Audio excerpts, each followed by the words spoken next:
Hello friend, चलिए unit 4 का 8th chapter है। इसमें हम विकास डेवलपमेंट के बारे में पढ़ेंगे। तो चलिए स्टार्ट करते हैं। अनेक नए राज्यों का उदय, उनकी विशिष्ट सांस्कृतिक एवं राजनीतिक व्यवस्था समकालीन विश्व में अनेक मुद्दों को उभारा है। कोई भी अविकसित या अल्प विकसित राष्ट्र विकास के लक्ष्य को नकार नहीं सकता, लेकिन विकसित देश के संबंध में यह अनेक रूपों में बिखरी हुई है। विकास की प्रक्रिया का अस्तित्व में होना एक सामाजिक तथ्य है और विकास की आवश्यकता की पहचान करना एक सामाजिक मूल्य। विकास की सामाजिक वास्तविकताओं तथा उसके विचारधारात्मक लक्ष्यों के संदर्भ में ही एक विकासशील राष्ट्र की प्रकृति एवं मूल्य का निर्धारण किया जा सकता है। साथ ही यह भी देखना जरूरी है कि विकास की रणनीति तथा लक्ष्य निर्धारण में विकासशील राष्ट्र किस स्तर तक स्वतंत्र है। विकासशील समाजों में राज्य की भूमिका, तो role of state in developing societies. अर्थव्यवस्था के संचालन एवं विनिमय में विकासशील देशों की महत्वपूर्ण भूमिका है। अक्सर इन देशों में मिश्रित अर्थव्यवस्था पाई जाती है। इसमें सार्वजनिक क्षेत्र की भूमिका महत्वपूर्ण होती है। हालांकि वर्ष 1990 के बाद इन देशों में बाजार प्रधान मिश्रित अर्थव्यवस्था को अपनाया जा रहा है। इन देशों की अर्थव्यवस्था किस प्रधान है, लेकिन राज्य के द्वारा औद्योगिक विकास पर बल दिया जाता है। अधिकांश विकासशील देशों में केंद्रीकृत नियोजन पाया जाता है। राज्य आर्थिक असंतुलन एवं क्षेत्रीय विषमता को समाप्त करने के लिए हस्तक्षेप करता है एवं अनेक बार मजदूरों की हड़ताल से उत्पादन प्रभावित होता है। यहाँ वृद्धि दर तो अच्छी पाई जाती है, परंतु प्रति व्यक्ति आय की दृष्टि से ये राज्य अभी भी पिछड़े माने जाते हैं। इसके अलावा राज्य के द्वारा शैक्षणिक स्वास्थ्य संबंधी कल्याण के लिए कार्य किए जाते हैं। जनसंख्या विस्फोट रोकने के लिए नीतियां एवं कार्यक्रम चलाए जाते हैं, जिन पर अक्सर विरोधाभास भी पाया जाता है। निःशस्त्रीकरण, गुटनिरपेक्षता यानी नॉन अलाइनमेंट मूवमेंट के प्रति प्रतिबद्धता के बावजूद अधिकांश विकासशील राज्यों में सैन्य शक्ति को मजबूत बनाने पर बल दिया जाता है। सेना का राजनीतिकरण यहाँ की प्रमुख विशेषता है। सैन्य विशिष्ट वर्ग अक्सर नागरिक विशिष्ट वर्ग का प्रतिस्पर्धी बन जाता है और राजनीति में हस्तक्षेप करते हैं। सकल घरेलू उत्पाद जीडीपी के छोटे आकार के बावजूद ये अपने सैन्य बजट बड़ा बनाती हैं तथा विकसित देशों से हथियार खरीदते हैं। फिर विकासशील देशों में राज्य के द्वारा राष्ट्रवाद, समाजवाद जैसी विचारधारा के माध्यम से सत्ता की वैधता स्थापित करने का प्रयास किया जाता है। अक्सर किसी करिश्माई व्यक्तित्व या दल द्वारा इसे प्राप्त करने का प्रयास किया जाता है। विकास के नाम पर अक्सर विरोध को कुचल दिया जाता है। अधिकांश मौकों पर विकासशील राष्ट्र पूंजीपति वर्ग, सामंती वर्ग एवं रूढ़िवादी तत्वों के मध्य सामंजस्य बनाने का प्रयास किया जाता है। वर्ष 1990 के बाद अधिकांश विकासशील देशों ने उदारवादी नीतियों को अपनाया। अब इन देशों की चुनौती न केवल आर्थिक विकास को तीव्र करना बल्कि लोगों के लिए कल्याणकारी सुविधाएं भी उपलब्ध कराना है। इन दोनों लक्ष्यों में विरोधाभास उत्पन्न हो रहे हैं क्योंकि अंतर्राष्ट्रीय मुद्रा कोष IMF या विश्व बैंक से ऋण प्राप्त करने के लिए विकासशील देशों को LPG की नीतियों को अपनाना पड़ता है। निर्भरता या परासितता सिद्धांत यानी डिपेंडेंसी थ्योरी क्या है? तो इस सिद्धांत का विकास लैटिन अमेरिकी विचारकों द्वारा किया गया। डिपेंडेंसी थ्योरिस्टों ने अपनी मूल मान्यता लेनिन के विचारों से प्राप्त की। राल्फ प्रेबिस ये डिपेंडेंसी थ्योरी देते हैं। डिपेंडेंसी थ्योरिस्टों के अनुसार विश्व कोर व परिधि में विभाजित है, यानी पेरिफेरी और कोर में विश्व विभाजित है। बानरस्टीन ने यह विभाजन किया है। इनके अनुसार कोर के राष्ट्र परिधि के राष्ट्रों का शोषण करते हैं, यानी core state for example USA और EU। ये परिधि के राज्य मतलब पेरिफेरी के राज्य for example Latin American countries और अफ्रीकन कंट्रीज जो विकासशील देश होते हैं उनका शोषण करते हैं। इनके अनुसार विश्व व्यापार में विनिमय की असमानता व्याप्त है। कच्चे पदार्थों का उत्पादन विकासशील देश करते हैं, किंतु विश्व व्यापार में सबसे ज्यादा लाभ विकसित देशों को प्राप्त होता है। इनके अनुसार विकासशील देश अल्प विकास के शिकार हैं। इनके अल्प विकास का मूल कारण साम्राज्यवादी शोषण है। तो जो विकासशील देश होते हैं ये अनडेवलपमेंट के नहीं, अंडर डेवलपमेंट के शिकार होते हैं। इन सिद्धांतकारों के अनुसार तीसरी दुनिया के देश अविकसित, अनडेवलप्ड नहीं अपितु अल्प विकसित है, अंडर डेवलप्ड। डिपेंडेंसी थ्योरी के मान्यताकारों में AG फ्रैंक एवं समीर अमीन भी हैं। नियो डिपेंडेंसी थ्योरी का विकास डैश संतोष ने दिया। तो नव परासितता सिद्धांत का विकास डैश संतोष ने किया। इनमें बहुराष्ट्रीय कंपनियों के द्वारा सभी देशों का शोषण किया जाता है। इसे नव कारपोरेटवाद भी कहा जाता है। प्रमुख रचनाएं तो अल्फ्रेड मार्शल, इनकी बुक का क्या नाम है? Study the principle of economics. Gilpin, global political economy. Phillips, globalizing international political economy. राजनीतिक आधुनिकीकरण यानी पॉलिटिकल मॉडर्नाइजेशन। तो आधुनिकीकरण सिद्धांत के अनुसार एक समाज परंपरागत विशेषताओं से आधुनिक विशेषताओं की तरफ अग्रसर होता है। सिरिल ब्लैक के अनुसार आधुनिकीकरण का तत्व प्राकृतिक शक्तियों पर मनुष्य का तेजी से बढ़ता हुआ नियंत्रण है। राजनीतिक परिवर्तन और आधुनिकीकरण को औद्योगिकीकरण, नागरीकरण, प्राविधिक विकास, शिक्षा, वाणिज्य, सांस्कृतिक एवं सामाजिक विकास और संचार संगठनों के जाल से संबंधित किया जाना चाहिए। राजनीतिक आधुनिकीकरण की अवधारणा को विकसित करने का श्रेय यूरोपीय देशों को है। बाद में इसे एशिया, अफ्रीका एवं लैटिन अमेरिका में अपनाया गया। परंपरागत राजनीतिक व्यवस्था का आधुनिक राजनीतिक व्यवस्था में परिवर्तन ही राजनीतिक आधुनिकीकरण है। एसन आइजनस्टाइन ने अपनी रचना मॉडर्नाइजेशन प्रोटेस्टेंट चेंज 1966 में आधुनिकीकरण को निम्नलिखित रूपों में व्यक्त किया। पहला, सामाजिक परिचालन, दूसरा सामाजिक विभेदीकरण, तीसरा आर्थिक परिवर्तन, चौथा राजनीतिक परिवर्तन। कार्ल ड्यूस ने सामाजिक परिचालन को आधुनिकीकरण का सामाजिक जननांकीय पक्ष कहा है। सीई ब्लैक के अनुसार आधुनिकीकरण से संबंधित निम्नलिखित समस्याओं को पहचान की। तो सीई ब्लैक ने आधुनिकीकरण से संबंधित निम्नलिखित समस्याओं की पहचान की। पहला, आधुनिकीकरण के प्रति चुनौती, दूसरा आधुनिक नेतृत्व की सुदृढ़ता, तीसरा आर्थिक एवं सामाजिक परिवर्तन, चौथा समाज का एकीकरण। एडवर्ड सिल्स के अनुसार आधुनिकीकृत राष्ट्रों के 5 मॉडल विकसित किए गए हैं।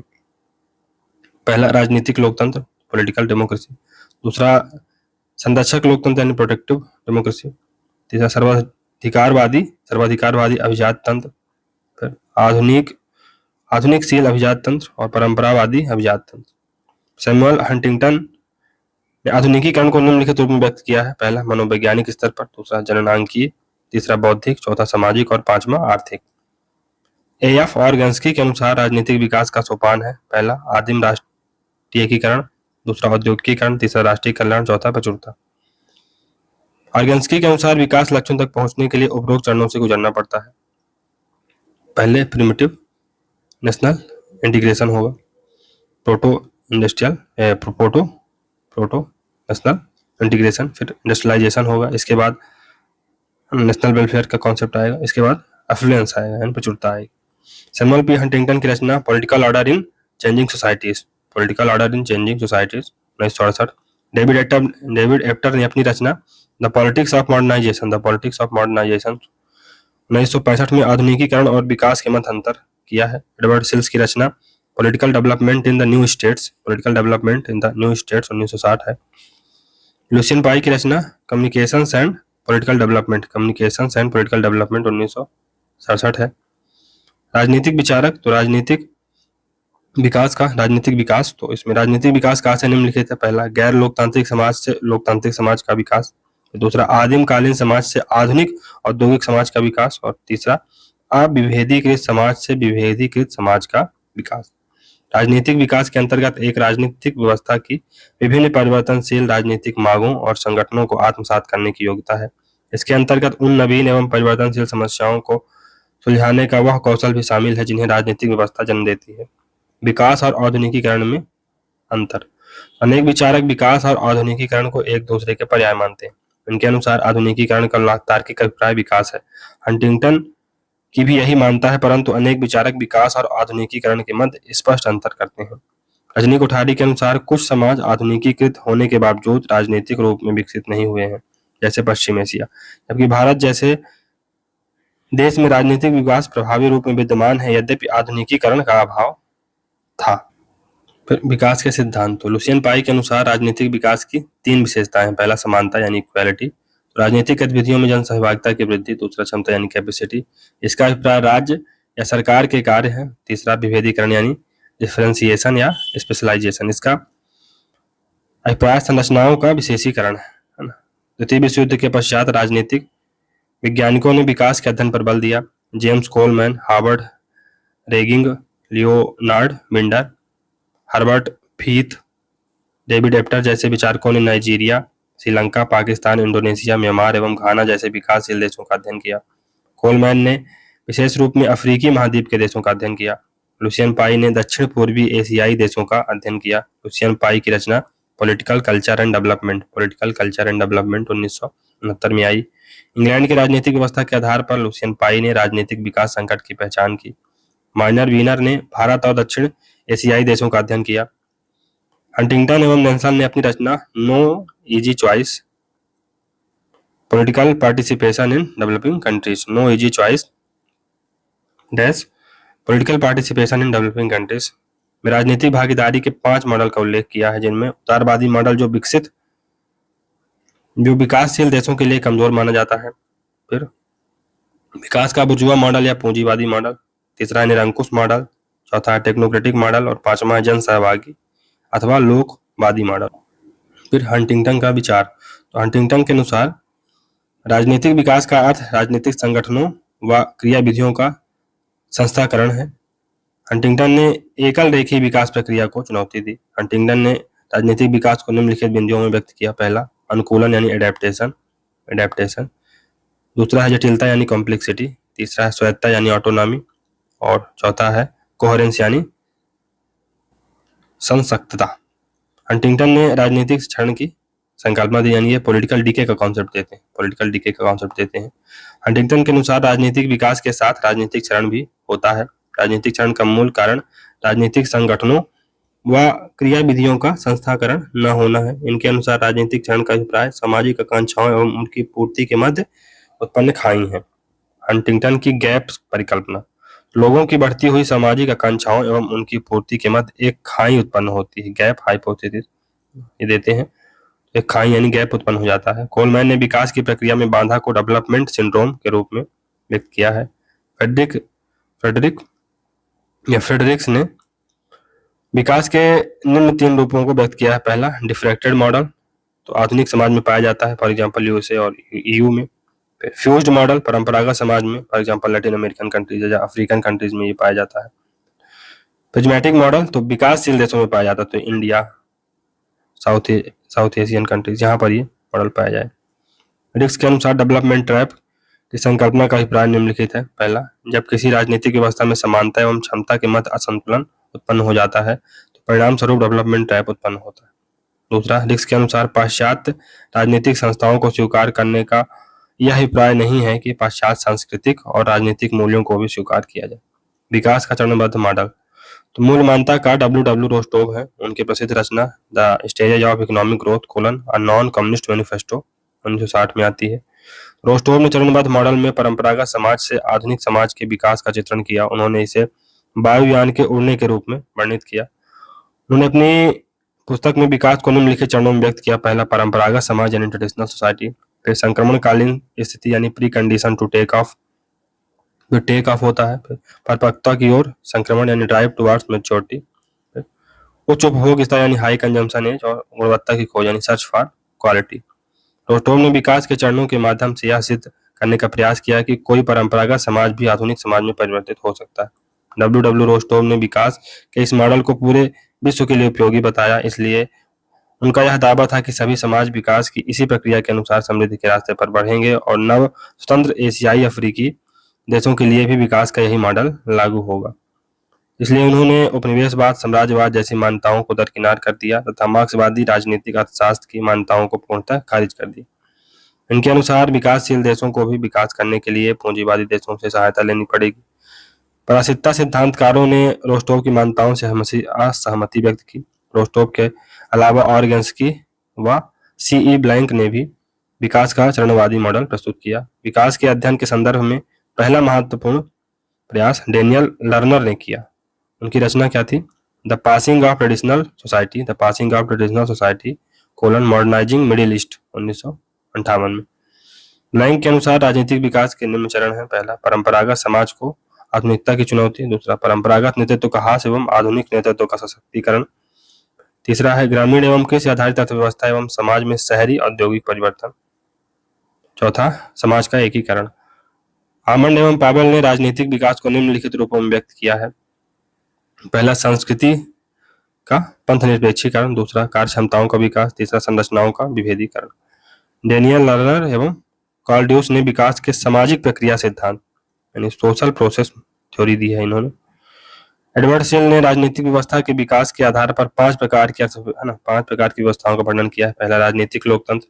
दूसरा नाम मात्र का लोकतंत्र, तीसरा आधुनिकीकृत स्वेच्छा तंत्रवाद, फिर चौथा है सर्वाधिकारवादी गुट तंत्रवाद और पांचवा है परंपरागत गुट तंत्रवाद। ऑर्गेन्स्की ने विकास को निम्नलिखित रूपों में व्यक्त किया। पहला आदिम एकीकरण, दूसरा औद्योगिकरण, चौथा लोक कल्याण, मतलब चौथा है प्रचुरता।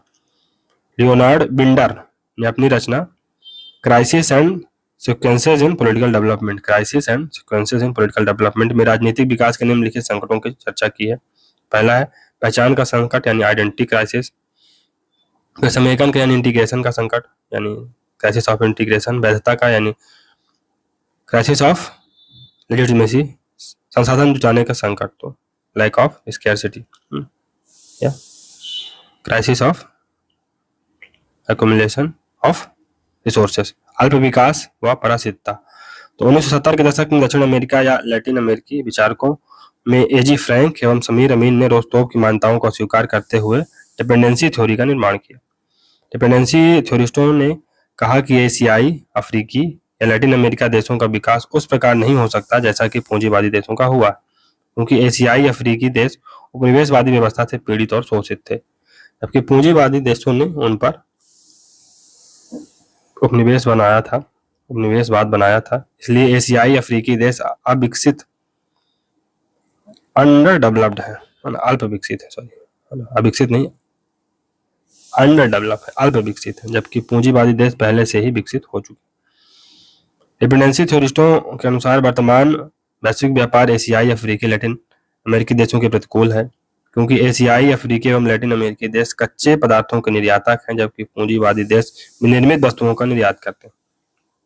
इसलिए विकासशील देशों को सदैव व्यापारिक घाटा होता है और जब तक पूंजीवादी व्यवस्था विद्यमान होगी तब तक यह शोषण समाप्त नहीं होगा। परासितता सिद्धांत का विकास गैर मार्क्सवादियों के द्वारा किया गया। लैटिन अमेरिका के लिए संयुक्त राष्ट्र संघ आर्थिक आयोग ECLA के अध्यक्ष राल्फ प्रेविस थे। उन्होंने परासितता सिद्धांत का आधार रखा। इसके अतिरिक्त सेल्सो फार्टाडो ने अपनी रचना development and underdevelopment, Celso Furtado अपनी रचना the development and underdevelopment 1964 में उदारवादी और मार्क्सवादी विकास के सिद्धांतों की आलोचना की। समीर अमीन ने परासितता सिद्धांत की व्याख्या को मार्क्सवादी आधार प्रदान किया। इनकी रचना imperialism and unequal development, imperialism and unequal development 1977 है। फिर वाल्टर रोडेनी ने अपनी रचना how Europe underdeveloped Africa 1972 में यह विचार दिया कि यूरोप के शोषण के कारण अफ्रीका आर्थिक रूप में शोषित हुआ। फिर परासितता सिद्धांतकारों ने यह बताया कि विकासशील देशों के पिछड़ेपन का मूल कारण पूंजीवादी देशों द्वारा किया गया शोषण। एजी फ्रैंक की प्रसिद्ध रचना capitalism and underdevelopment, capitalism and underdevelopment in Latin America 1967 है। इनके अनुसार अविकास और अल्प विकास में अंतर होता है। विकासशील देश अल्प विकास के शिकार हैं। अंतर उपनिवेशवाद का विचार गोंजालेज केसनोवा ने दिया है, यानी इंटरनल कोलोनियलिज्म का कॉन्सेप्ट किसने दिया है? गोंजालेज केसनोव ने। फ्रांसीसी विचारक एंद्रेदे ने विकास के खंभे पोल्स ऑफ डेवलपमेंट का विचार दिया है। परासितता पूंजीवादी विकास का विचार कोर्डोसो ने दिया है, यानी डिपेंडेंसी कैपिटलिज्म, इसका कॉन्सेप्ट किसने दिया है? कोर्डोसो ने। एकाधिकारी पूंजीवाद का विचार यानी मोनोपोलिस्टिक कैपिटलिज्म का विचार किसने दिया है? पॉल बैरन तथा पॉल स्वीजी ने। उप साम्राज्यवाद का विचार मोरो मरीनी ने दिया है, यानी सब इंपीरियलिज्म का कॉन्सेप्ट किसने दिया है? मोरो मरीनी ने। नव परासितता यानी न्यू डिपेंडेंसी का सिद्धांत किसने दिया है? डोस सेंटोस ने, जिसके अनुसार वर्तमान समाज में बहुराष्ट्रीय कंपनियां पूरी दुनिया का शोषण कर रही हैं। कल्याण सन्याल में अपनी रचना rethinking capitalist development, Routledge India, rethinking capitalist development Routledge India 2007 में कहा कि उत्तर उपनिवेशवादी समाजों में विकास के अलग तरीकों का प्रयोग होना चाहिए। 1980 के दशक में दक्षिण कोरिया, ताइवान, सिंगापुर और उसके बाद इंडोनेशिया और मलेशिया का तेजी से आर्थिक उत्थान हुआ और ये नव औद्योगिक देश कहलाए, जबकि ये पहले विकासशील देशों की श्रेणी में शामिल थे, जिससे यह स्पष्ट होता है कि परासितता सिद्धांतकारों की मान्यता पूर्णतः सत्य नहीं है। वर्तमान में बहुराष्ट्रीय कंपनियों के प्रभाव को नव परासितता यानी न्यू डिपेंडेंसी थ्योरी के रूप में चित्रित किया गया। बालरस्टीन द्वारा विश्व व्यवस्था का विश्लेषण। वालरस्टीन का विश्व व्यवस्था का विश्लेषण। तो इन्होंने व्यवस्था विश्लेषण का प्रयोग मार्क्सवाद के अंतर्गत किया और इन्होंने परासिकता सिद्धांत का संशोधन किया। इनके अनुसार परिधि में शामिल देश भी विकास कर सकते हैं। वालरस्टीन अमेरिकी समाजशास्त्री हैं जिनकी प्रसिद्ध रचना the modern world system volume 1, capitalist agriculture and the origins of the European world economy in 16th century 1974। इनकी अन्य रचनाएं हैं geopolitics and geoculture colon essay on the changing world system 1991, फिर decline of American power colon USA in a chaotic world 2003। Wallerstein भी मार्क्सवादी विचारक हैं जिन्होंने विश्व व्यवस्था को विश्व अर्थव्यवस्था की संज्ञा दी। इनके अनुसार विश्व अर्थव्यवस्था पूंजीवादी या बाजारवादी अर्थव्यवस्था है। इन्होंने विश्व व्यवस्था के राज्यों को 3 भागों में विभाजित किया, पहला कोर, दूसरा अर्धपरिधि, तीसरा परिधि। तीनों का परस्पर संबंध शोषणकारी होता है। कोर के द्वारा परिधि एवं अर्धपरिधि का शोषण किया जाता है, जबकि अर्धपरिधि के द्वारा परिधि का शोषण किया जाता है। वालरस्टीन ने the rise and future demise of world capitalist system dash concept for comparative analysis नामक रचना 1989 में लिखी। वालरस्टीन के अनुसार विश्व व्यवस्था एक सामाजिक व्यवस्था की भांति है जिसमें निम्नलिखित विशेषताएं विद्यमान है। पहला, व्यवस्था की सीमा, दूसरा व्यवस्था की संरचना, वैधता के नियम और आपसी संबद्धता। वालरस्टीन ने विश्व व्यवस्था को सामाजिक व्यवस्था के रूप में निम्नलिखित भागों में विभाजित किया है। पहला, लघु व्यवस्था, इसमें उत्पादन और व्यापारिक संबंध विद्यमान होते हैं जो मूलतः पशुपालन और कृषि से संबंधित कृषि संबंधों के परिणाम होते हैं। दूसरा, विश्व साम्राज्यवाद, तो अन्य राज्यों पर प्रभुत्व स्थापित करके उन्हें अनेक रूप में नियंत्रित करके उनकी वस्तुओं एवं सेवाओं का प्रयोग अपने लाभ के लिए किया जाता है। विश्व अर्थव्यवस्था, इसके द्वारा सैनिक एवं राजनीतिक दोनों क्षेत्रों में प्रभुत्व स्थापित करके विश्व के अन्य राज्यों का शोषण किया गया है जो वर्तमान पूंजीवादी व्यवस्था के अंतर्गत संचालित किया जा रहा है। विश्व व्यवस्था का ऐतिहासिक परिवर्तन, तो वालरस्टीन ने अपनी पुस्तक the modern world system dash capitalist agriculture and the origins of European world economy in 20th century, उन्होंने आधुनिक विश्व के आरंभ की प्रकृति में ऐतिहासिक परिवर्तन का वर्णन किया और इसे सैद्धांतिक आधार दिया। उन्होंने यूरोपीय समाज में सामंतवाद से पूंजीवाद के विकास का अध्ययन किया। उनके अनुसार 15वीं-16वीं सदी की शुरुआत में एक नवीन विश्व व्यवस्था एवं पूंजीवादी व्यवस्था का आरंभ हुआ, जिसे साम्राज्यवादी व्यवस्था भी कहा जा सकता है। इस साम्राज्यवादी व्यवस्था में मूलतः 4 अवयव विद्यमान थे। पहला, केंद्र यानी सेंटर, दूसरा या कोर इसे कहा जा सकता है, अर्धपरिधि यानी सेमी पेरिफेरी और आउटर। वो केंद्र में कौन थे, कोर में कौन थे? तो वालरस्टीन के अनुसार पश्चिमी यूरोप का 1450 से 1660 के बीच का अध्ययन किया गया। इसमें उन्होंने उत्तर पश्चिमी यूरोप के इंग्लैंड, फ्रांस, हॉलैंड को केंद्र में रखा जिनका समूचे विश्व पर आर्थिक नियंत्रण था तथा विश्व व्यापार से लाभ और मुनाफा अर्जित किया। परिधि, ये केंद्र के ऊपर शोषित थे, ये केंद्र के द्वारा शोषित थे जहां शक्तिशाली सरकार का भाव था। फिर साम्राज्यवादी शक्तियों के द्वारा स्थानीय शासन सत्ता को समाप्त कर दिया गया तथा यूरोप के सस्ते सामान निर्यात के केंद्र बन गए। इन देशों में उत्पादन केवल आंतरिक आवश्यकताओं को पूर्ण करने के लिए किया गया। दक्षिणी अमेरिकी देश परिधि में शामिल थे। अर्धपरिधि, ये केंद्र और परिधि के मध्य स्थित थे जिनमें इटली, दक्षिणी जर्मनी, दक्षिणी फ्रांस थे। इनका केंद्र के द्वारा शोषण किया जा रहा था। फिर बाह्य क्षेत्र, तो आउटर एरिया कौन थे? ये क्षेत्र अपनी अर्थव्यवस्था को संरक्षित करने के लिए स्वयं को विश्व पूंजीवादी क्षेत्र से बाहर रखते थे। इनका सबसे अच्छा उदाहरण रूस है। वालरस्टीन के विश्व व्यवस्था का विश्लेषण अत्यधिक गतिशील है और उनके अनुसार 1640 के बाद उत्तर पश्चिमी यूरोप केंद्र के रूप में विकसित हुआ, जबकि स्पेन और इटली अर्धपरिधि की ओर स्थानांतरित हो गए। एशियाई अफ्रीकी महाद्वीप परिधि के रूप में बने हुए थे। विश्व व्यवस्था के अन्य विचारक, तो क्रिस्टोफर चेज डुन का मानना है कि राज्यों के बीच पूंजीवादी व्यवस्था के कारण आर्थिक और सैनिक रूप में शोषणकारी संबंध विद्यमान होता है। जेनेट अबू लोगोट का मानना है कि विश्व अर्थव्यवस्था 16वीं सदी में उत्पन्न नहीं हुई, अतः उन्होंने वालरस्टीन के विचार को स्वीकार कर दिया। वालरस्टीन के अनुसार कोर राष्ट्रों की विशेषता, तो पहला है लोकतांत्रिक सरकार, दूसरा कल्याणकारी राज्य, तीसरा विनिर्मित पदार्थों का निर्यात एवं कच्चे पदार्थों का आयात। अर्धपरिधि की विशेषता, तो अधिनायकवादी सरकार, दूसरा कल्याणकारी सुविधाएं केवल अल्प रूप में प्रदान की जाती हैं, और नेक्स्ट है कि कच्चे पदार्थ एवं विनिर्मित वस्तु दोनों का आयात एवं निर्यात किया जाता है। परिधि की विशेषताएं, तो गैर लोकतांत्रिक सरकार होगी, कल्याणकारी राज्य का अभाव होगा। कच्चे पदार्थों का निर्यात एवं विनिर्मित पदार्थों का आयात होता है। विकास एवं लोकतंत्र विरोधाभासी नहीं है, लेकिन स्वस्थ लोकतांत्रिक मूल्यों का विकास हुआ हो। लोकतंत्र सुशासन की संकल्पना के करीब हो, जहां लोकतांत्रिक व्यवस्था हो। नीतिगत स्पष्टता, त्वरित निर्णय एवं निर्णय का प्रभावी तरीके से क्रियान्वयन तीव्र विकास पृष्ठभूमि निर्मित करते हैं। भारत जैसे देश में लोकतंत्र एवं विकास में विरोधाभास दिखाई देता है। आर्थिक पिछड़ापन, अशिक्षा एवं गरीबी के कारण अब तक यहाँ स्वस्थ लोकतांत्रिक मूल्यों का निर्माण नहीं हो पाया है, जिनके कारण लोकतांत्रिक भागीदारी की संकल्पना कमजोर पड़ी है। कमजोर हुए वंचित समूह पिछड़े चले जा रहे हैं। यह प्रभुत्वशाली वर्ग की भागीदारी को सुनिश्चित कर रहा है। परिणामतः दोनों के बीच बढ़ता अंतराल विकास की प्रक्रिया को अवरुद्ध कर रहा है।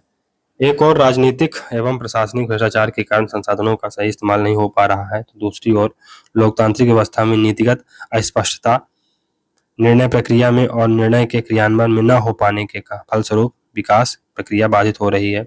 सरकारी एवं गैर सरकारी संस्थाओं के बीच अंतराल होता है और कई बार यह अंतराल असंवाद की स्थिति भी उत्पन्न करता है।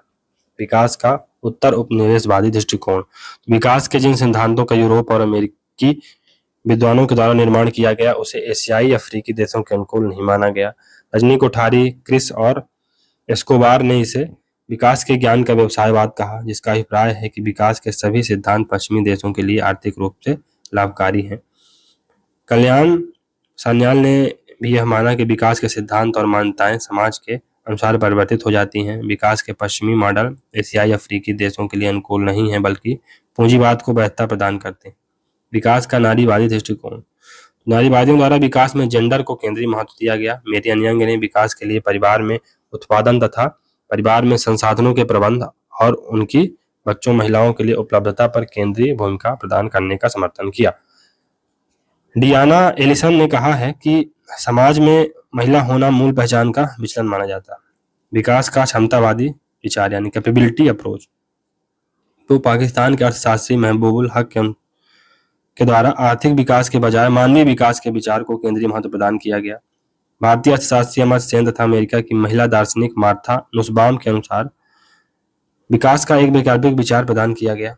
अमर्त्य सेन के अनुसार समाज में व्यक्तियों की क्षमताएं अलग अलग होती हैं, इसलिए सभी व्यक्ति वस्तुओं का प्रयोग एक समान नहीं कर पाते। व्यक्तियों की क्षमताएं शारीरिक आधार पर निर्धारित होती हैं, क्योंकि एक स्वस्थ एवं एक विकलांग व्यक्ति एक ही सुविधा का समान उपयोग नहीं कर सकता।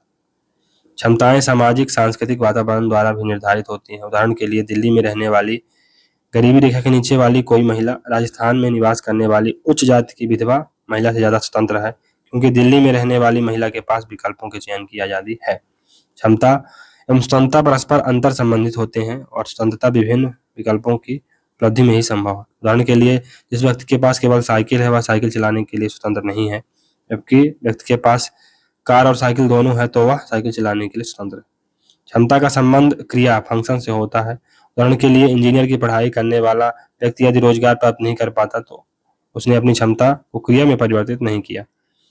अमर्त्य सेन ने कहा कि राज्य द्वारा प्रदान की गई कल्याणकारी सुविधाएं और आर्थिक संसाधनों के वितरण से समाज की भलाई संभव नहीं है, बल्कि व्यक्ति की क्षमता का विकास होना चाहिए। Capacity building of people should be done.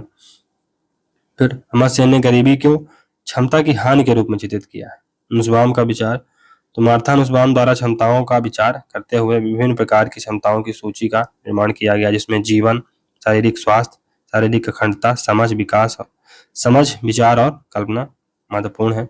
इसमें फिर भावना आती है। छठवां व्यवहारिक तर्क, सातवां सदस्य स्वीकृति, आठवां अन्य प्रजाति, नौवां खेल, दसवां परिवार पर भौतिक एवं राजनीतिक नियंत्रण।